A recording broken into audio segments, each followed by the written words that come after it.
السلام علیکم. السلام علیکم جی. جی وعلیکم السلام، فرمائیے.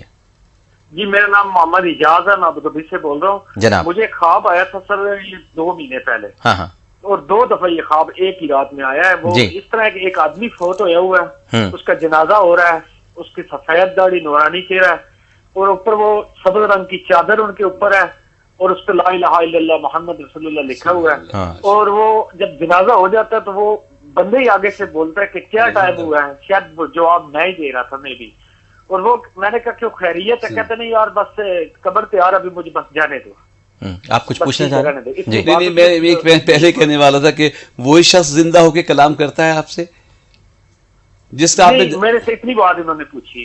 نہیں جو جن کا آپ نے جنازہ دیکھا وہی شخص آپ سے زندہ ہو کر گفتگو کر رہے ہیں؟ جی جی جی وہی. اصل میں اگر آپ کا عقیدہ کچھ ایسا ہو کہ آپ بزرگوں کو اور یا اللہ کو، اور اس سے بڑی ہستی کا نام میں نہیں لے سکتا، اگر انہیں واقعی مردہ سمجھتے ہیں تو اپنے عقیدے کو درست فرمائیے. اللہ والے زندہ ہوتے ہیں، مومن مرنے کے بعد بھی زندہ ہوتا ہے. تو آپ کے بڑوں کا تعلق جو ہے ہو سکتا ہے سلسلہ چشتیہ سے یا کسی سے اللہ والوں سے تعلق رہا ہو، اور اب آپ کو اپنے عقیدے کی اصلاح کی ضرورت ہے، اور انشاءاللہ بزرگوں سے فیضان ملے گا.